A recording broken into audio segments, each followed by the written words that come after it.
Boa noite a todos.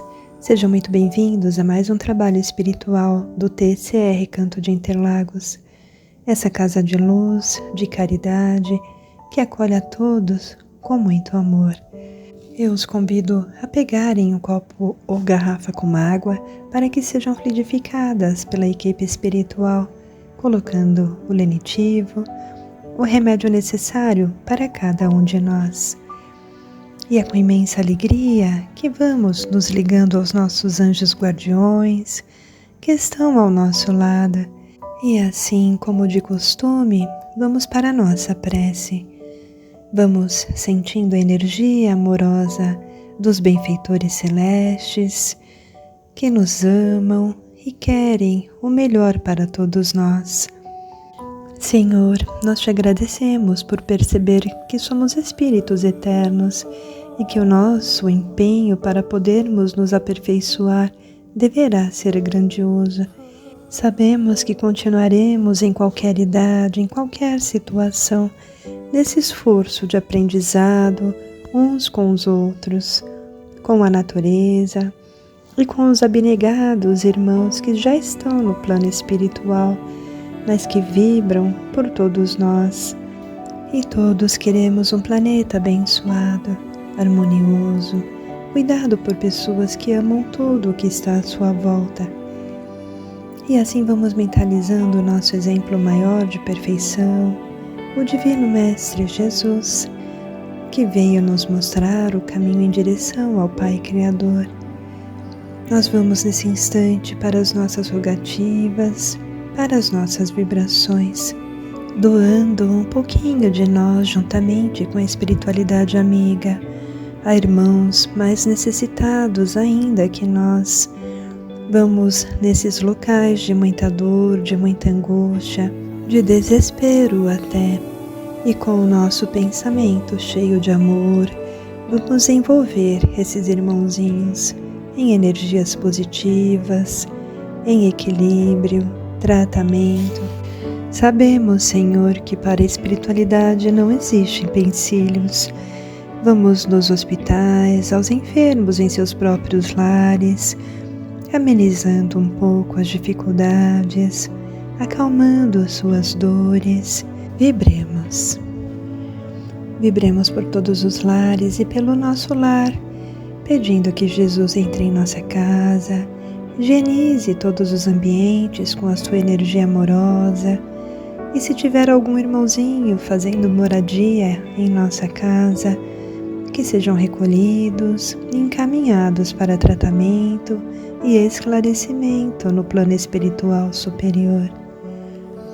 Vibremos pelo nosso planeta Terra, pela sua harmonização, por todos os dirigentes de nações, pelas instituições em geral e por todos os recônditos onde houver sofrimento. Vibremos por todos os nomes que trazemos em nossa mente e em nosso coração.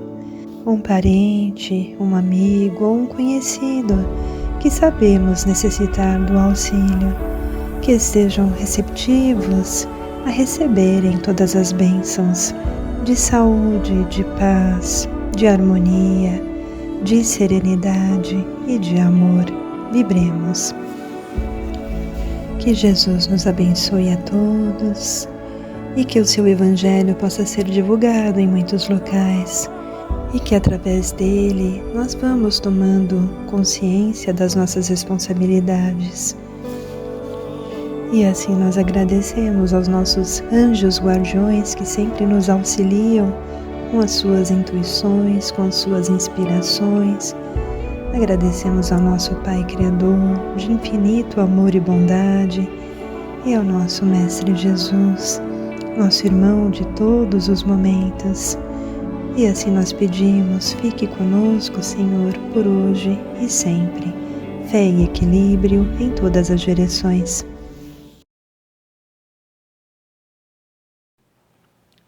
Vamos fazer a reflexão do livro Espelhos da Alma, uma jornada terapêutica, escrito pelo médium Divaldo Franco, ditado pelo espírito da Joana de Ângeles.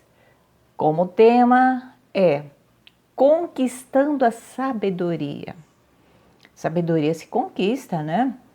E vocês sabem que mesmo que nós pudéssemos adquirir todo o conhecimento do mundo, não nos tornaríamos sábios?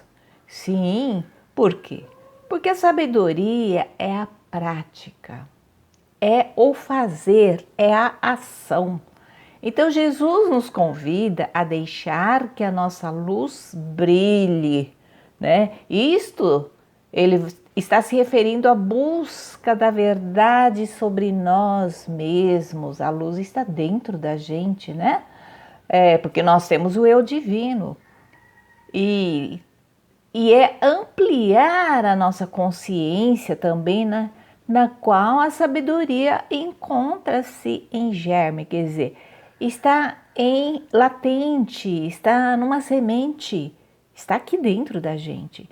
Isso nos impulsiona para a autoconquista, conquista de nós mesmos, né?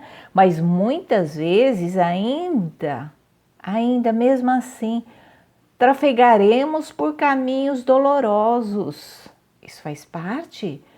Tropeçaremos nos nossos erros, encontraremos as portas fechadas, sim, e aí nós nos depararemos com os muros altos da ignorância, do mundo, de nós mesmos, do outro, né, que está a nos acompanhar. Mas, veja bem, ao insistirmos no que temos que fazer, aprenderemos a reparar os nossos enganos, né? A respeitar os outros e a nós mesmos. E lá bem no fim, vamos dizer bem assim no final da situação, perceberemos que existe uma saída. Sim, e é exatamente nesse momento que a escuridão já não nos assusta. A escuridão da ignorância, né? Pois nos damos conta, né? De que a capacidade de iluminar o caminho está em nós mesmos, né? Nós temos que ter essa percepção, essa autoobservação, e a conquista da sabedoria vai nos mostrando que é na simplicidade da vida, é nessa simplicidade que vamos encontrar o verdadeiro significado, né? Mas é preciso olhos atentos e o coração puro para podermos compreender tudo isso. A liberdade pode então ser vivida em plenitude, né? Em grande escala, sabendo-nos conscientemente de que nós podemos ser livres para amar. E amando, nós podemos adquirir a grande sabedoria, a sabedoria que nos conduz para o caminho da elevação, para o caminho da compreensão, para o caminho de Deus, sempre na fé e equilíbrio em todas as direções. A ditar um apontamento de Emmanuel, o que me interessou muito nas conversações com ele, em 1965, perguntei a ele onde estavam aqueles companheiros de Allan Kardec que vibravam com a doutrina espírita na França, onde estava aquele contingente de almas heróicas, sublimes, que aceitaram aquelas ideias e as divulgaram com tanto entusiasmo pelo mundo inteiro, a maior parte na França, a grande parte na Bélgica, por exemplo. Então ele me disse que do último quartel do século XIX para cá, mais ou menos de 15 a 20 milhões de espíritos da cultura francesa, e principalmente os simpatizantes da obra de Allan Kardec, se reencarnaram no Brasil para dar corpo às ideias da doutrina espírita e fixarem os valores da reencarnação.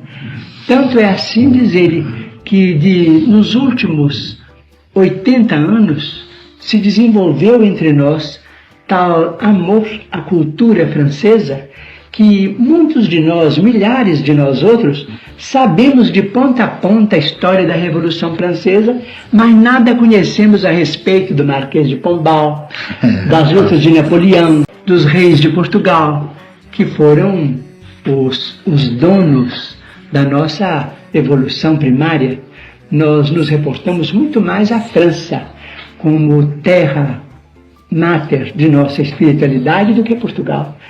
Mas é porque isso está no conteúdo psicológico de milhões e milhões de brasileiros que estão fichados por certidão de cartório como brasileiros, mas psicologicamente são franceses. Extraordinária essa revelação de Emmanuel, porque é uma verdadeira revelação espiritual, porque é uma coisa que não pode ser provada materialmente, né?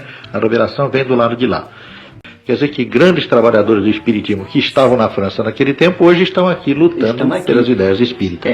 Diz ele que isso é tão válido que nós devemos lembrar um fato curioso, é que na proclamação da República, quando as cidades brasileiras, em grande número, vacilavam com respeito ao hino que se devia adotar para a nova pátria, centenas de cidades cantaram a Marselhesa na proclamação da República do Brasil.